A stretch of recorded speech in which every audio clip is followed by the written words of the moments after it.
আজকের ভিডিওটি দেখার আগে সবার কাছে একটাই অনুরোধ রইল যে যারা যারা আগের ভিডিওটি দেখেননি প্লিজ সেটা দেখে আসুন, নাহলে এই ভিডিওটির সাথে কানেক্ট করতে পারবেন না।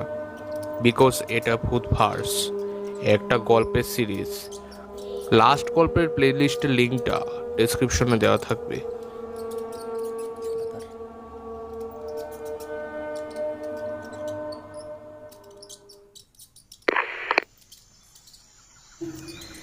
বাহির পানে চোখ মেলেছি, বাহির পানে আমার হৃদয় পানে যায়নি আমার হিয়ার মাঝে। বাড়ি ফিরতেই সুজিবদার চর এলো। আন্টি ফোন করে শিলার কাছ থেকে সমস্ত বিষয়টা জেনে নিল। তারপর হঠাৎ একদিন একজন তান্ত্রিক এসে বাড়িতে উপস্থিত। মা, এসব কি হচ্ছে? এসব ভণ্ডামি করে কি হবে বলো তো? এসব ফন্দামি নয় সুজিব, তোকে ঠিক করার উপায়। তুই চুপচাপ বসে থাকতো। তারপর শুরু হলো যত সব আজ খুবই কাণ্ড। তান্ত্রিক এই গরমের মধ্যে আগুন জ্বালিয়ে যজ্ঞ করা শুরু করলেন, আর যজ্ঞের আগুনের সম্মুখে সুজিবদাকে বসানো হলো। আর এই উষ্ণ গরমে সুজিবদার আত্মারাম যেন খাঁচা ছেড়ে পালানোর অবস্থা। কই দেখি বাবা, হাতটা দেখি তো তোমার। মা, এসব কি বলো তো? আমি এসব সুতরুত পড়তে পারবো না। এই হাতটা দেখা। সুজিব, তোকে আমার দিব্যি, এটা তোকে পড়তেই হবে। সব কিছুতে তোমার দিব্যি দেওয়া চাই, ভালো লাগে না আমার তো। সমস্ত বিধিবিধান সম্পন্ন করে অন্য রুমে নিয়ে গিয়ে তান্ত্রিক সুজিবদার মাকে বলল, মা শোন, সুজীবকে বিভিন্ন ধরনের শক্তিশালী প্রেতেরা তাদের বশে করার চেষ্টা করতে পারে, কি বলছেন বাবা? কিন্তু যে সুতাটা বেঁধে দিয়েছি ওটা যেন ও কোনোভাবেই হাত থেকে না খোলে। যদি কখনো ও সেটা খোলে তাহলে ওই সকল প্রেতেরা ওর নিকটে চলে আসবে এবং আমার ধারণা সুজীবকে ওই প্রেতেদের হাত থেকে বাঁচানো সম্ভব হবে না। কি বলছেন বাবা? তবে ভয় নেই, হাতে সুতোটা থাকলে কোনো ধরনের অপশক্তি তার কোনো কিছু করতে পারবে না। এখন আমার প্রস্থান করার সময় হয়েছে। বাবা, আপনাকে কত দক্ষিণা দিতে হবে? আমাকে দক্ষিণা দেওয়ার কারণ নেই, শুধু নিজের ছেলের খেয়াল রাখ। ঠিক আছে বাবা। তো কি এসব যা তা জিনিস পরিয়ে দিয়েছে, হাতটা চুলকোনো শুরু হয়ে গেছে। দেখি তো কেচিটা কই। কাজের সময় কোনো জিনিসই পাওয়া যায় না, দাঁত দিয়ে কাটতে হবে।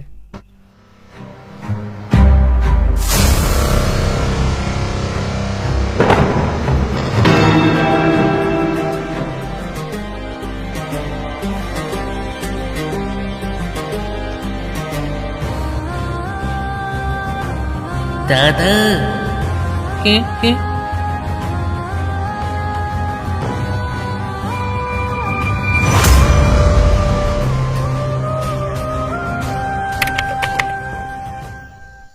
আমি দাদা, আমি। ভূত ভূত! এই দাদা, চুপ করো, কাকিমণি শুনে ফেলবে যে। আমাকে ছেড়ে দে ভাই প্লিজ, আমি এখনো বিয়ে করিনি। আমি দাদা ভালো ভূত গো, ভালো ভূত। ভালো ভূত? তা ভূত আমার ভালো হয় নাকি?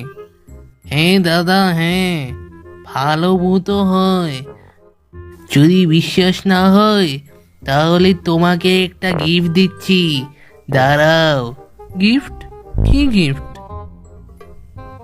ছি ছি, ইয়াক! মোড়া কেঁচো আর পচা মাছ, এগুলো দিয়ে আমি কি করব? আরে দাদা, এগুলোই তো খাই আমি। তা আমরা মানুষ, আমরা তা খাই না। সরা এটাকে। দাঁড়াও দাঁড়াও, ম্যাজিক করে অন্য ভালো খাবার এনে দিচ্ছি তোমার জন্য। ওম তিরিং বিরিং স্বাহা। এই না দাদা, পিজা খাও। হ্যাঁ, তা খাবো নিশ্চয়ই। আগে বলো, তুমি এখানে কেন এলে? আরে দাদা, তুমিই তো এনেছো। আমি এনেছি? তা আমি কি করে আনলাম? মনে আছে, কয়েকদিন আগে তুমি একটি গ্রামে গিয়েছিলে। হ্যাঁ, তা মনে আছে। ওখানে গিয়ে একটা সিন্দুক খুলেছিলে। হ্যাঁ, তাও মনে আছে।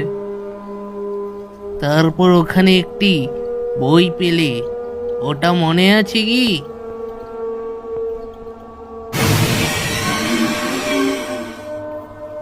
হ্যাঁ, ওটাও মনে আছে। কি সব আজগুবি লেখা ছিল। তা দাদা, ওটা আজগুবি লেখা নয় গো, ওটার পেছনে একটা অনেক বড় রহস্য আছে। রহস্য? কেমন রহস্য? তাহলে শোনো। আগে দেবতা এবং রাক্ষসরা একটি জগতেই থাকতো, কিন্তু রাক্ষসেরা ছিল খুব অত্যাচারী। তারা মানুষ থেকে শুরু করে দেবতাদের প্রচণ্ড জ্বালাতন করত।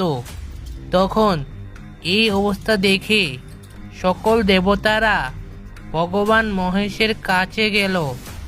তখন মহেশ তার ত্রিনয়নের উজ্জ্বল বর্ণ দ্বারা আরেকটি জগৎ উৎপন্ন করলেন এবং সকল রাক্ষসদের সেই জগতে আবদ্ধ করে দিলেন। কিন্তু রাক্ষসেরাও মহেশের কাছে একটি দাবি চেয়ে বসলো, আমাদেরকে আমাদের এই জগতে ফিরিয়ে আনার জন্য একটা পুস্তক তৈরি করতে হবে এবং পুস্তকটিকে খুললে আমরা আবার আমাদের এই জগতে চলে আসব। পুস্তকটির অবস্থান থাকবে মর্ত্যলোকের কোনো এক অংশে এবং মর্ত্যলোকের কোনো বাসিন্দা যদি পুস্তকটি খোলে তাহলে আমরা আবার মর্ত্যলোকে চলে আসব এবং দেবতাদের নয়, দেবতাদের সৃষ্টিকারী মর্ত্যলোকের বাসিন্দাদের উপর অত্যাচার করব। রাক্ষসদের প্রস্তাবে দেবতারা সম্মতি জানালো। তবে ভগবান বিষ্ণু তার তীক্ষ্ণ বুদ্ধির বলে আর একটি বই তৈরি করলো, যেটিকে পড়লে সমস্ত রাক্ষসেরা আবার তাদের নিজের জগতে ফিরে যাবে। বাট রাক্ষসেরাও কি কম নাকি? ওরাও এই বিষয়ে ভালো করে জানতে পারে আর ছলনা করে ওই দ্বিতীয় পুস্তকটি লুকিয়ে নেয় যাতে কেউ না খুঁজে পায়। কিন্তু তুমি ভুলবশত প্রথম পুস্তকটি খুলে ফেলেছো, তার কারণে সকল ভূতেরা এই জগতে চলে এসছে এবং এখন তারা এই জগতে অত্যাচার করবে। প্রথমত তুমি বাস খাবে, কারণ তুমি পুস্তকটি খুলেছ। তাহলে এখন কি উপায়? উপায় আছে তো, দ্বিতীয় পুস্তকটা খুঁজতে হবে।